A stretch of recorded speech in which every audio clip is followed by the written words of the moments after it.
If you own a Mazda B series pickup truck that's carbureted version, absolute best thing you'll ever do to this pickup truck, hands down, no question about it, will be to replace the factory carburetor with a Redline 2-barrel 32-36 conversion kit.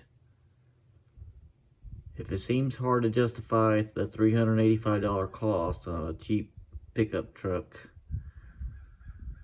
in less than 10,000 miles, I save more in fuel cost than everything you see here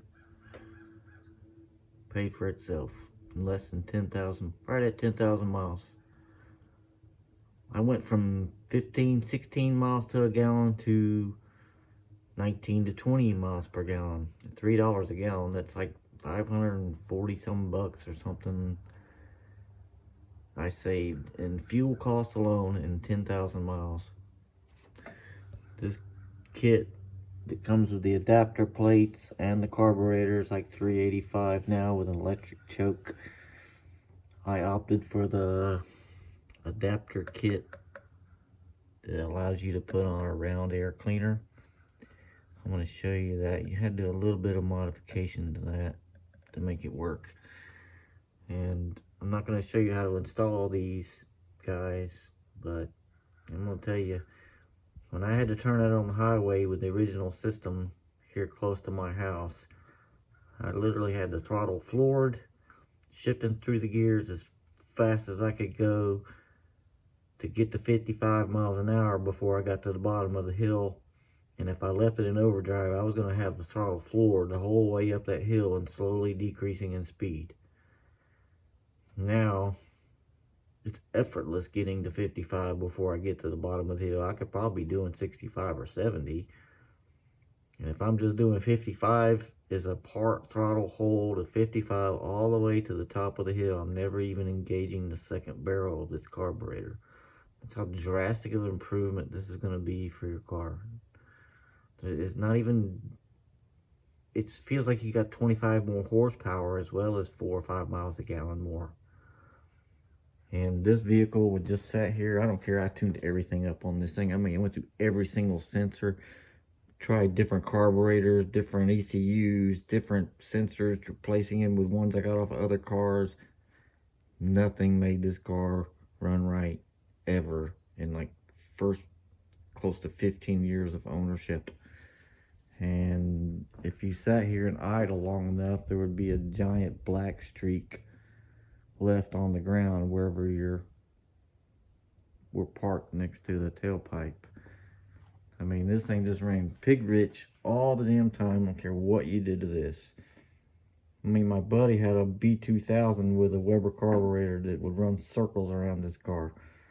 If you really had to get on the gas, I could get on the freeway, and you need to accelerate to get into traffic, and you suddenly had to let off the gas, well, guarantee this thing was going to backfire from all that excess fuel that was just dumping out the tailpipe. The best thing you'll ever do is to replace this. The only things there's plenty of tutorials on how to do this, mostly involved about making sure these plates are sanded real flat. And the only other big thing was making sure that you have a slight bit of grinding work to do on this tab to make sure you got room for this hose to be able to push on and install. That's basically it. It's super easy to install this kit. And I just didn't particularly like the square what comes with the kit. You don't need to buy anything else. This works just fine. I just didn't really like it. I don't like these clips that are on it. So I opted for, I can't remember, it was 20 or 30 bucks, something in that range, 35 maybe at most. So now I could put a regular round 8-inch air cleaner, I believe is what I have here, with just a regular wing nut like you have on old school cars, and I don't need to mess with any of those clips. I can just pull this off, lift it up, and move the whole thing out of the way and get to whatever I need to. And this is the adapter unit itself is this whole plate here that bolts on to the top of the air horn, you can see here. And it has this bar that comes with it, with this rod sticking out for your wing nut to screw to. Only problem is that dimension was way too low. You can almost see if I had that bar mounted on these plates, it would probably be hitting my choke. So I actually found this was just some brass inserts out of something, a door hinge or something. I don't know what the hell they are, but you know, I had two of them that were the same height, and I just got two of those. Got the right length bolts to screw into here, you know, that wouldn't go too deep or too shallow, you know, the right length bolt, and just screwed that rod in there, and then now my air cleaner fits perfect. Okay, so you're gonna have to do a little thinking here if you want to use this adapter plate, but it's pretty awesome because, like I said, look how easy it was to get to here. If I wanted to see what's going down inside the carburetor, it's real simple to get to. And it's also just, I mean, it's just effortless to put on and off. I'm doing this with a camera in my hand and using my non-dominant hand to do this. So, I'll show you how easy it is. And just so you know, I did leave some guys plug this line up and it goes to your charcoal canister. I'd left it. It's probably not doing anything, but it is connected to, this hose is connected to your gas tank, okay? You'll see where it connects to a steel line over here. So I didn't want to just eliminate that. I'm not about hurting the environment, but this literally, anybody who says you shouldn't eliminate factory pollution control stuff, I'm telling you, I've done more to save the environment and help the environment by getting rid of that piece of crap. Lord knows tens of thousands of these trucks have gone to the junkyard and gotten crushed because of this carburetor.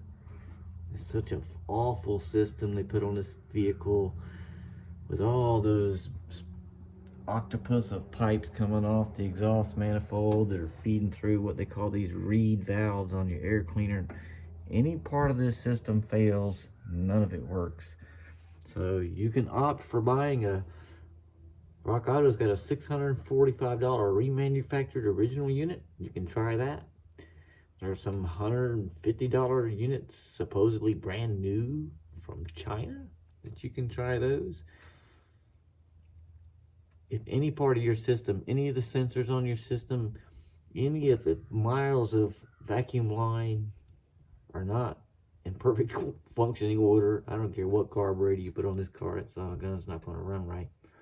It's going to probably default to running rich. Most of the time, it's just going to suck gas and throw out tons of pollution out of your tailpipe. The only other thing you're going to really need to, on this job, if you do this, that you're not going to think of, is you're going to need a ton of vacuum plugs. Okay? You literally need 1, 2 right there. There's 3, 4, 5, 6, 7, 8, at least 8 assorted sizes of vacuum plugs. All that stuff you're not going to need anymore. Alright, you're not going to need any of those lines.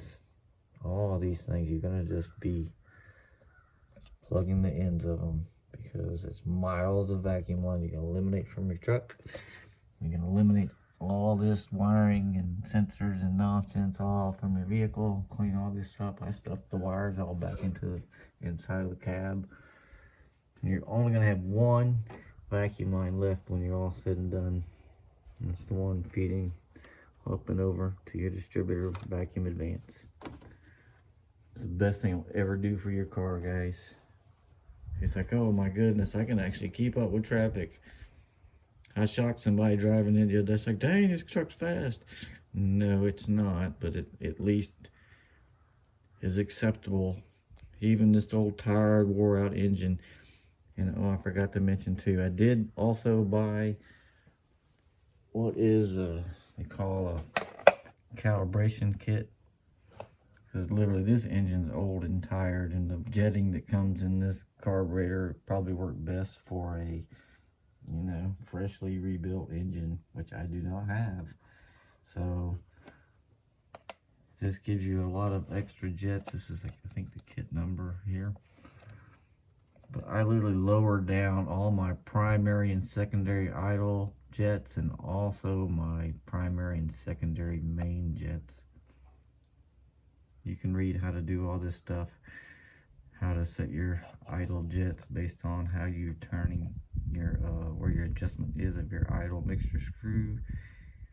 And then you can tell on your secondary side, you can kind of tell just when you actually engage that secondary butterfly that you'll have either a hesitation or you have a nice smooth transition into good power.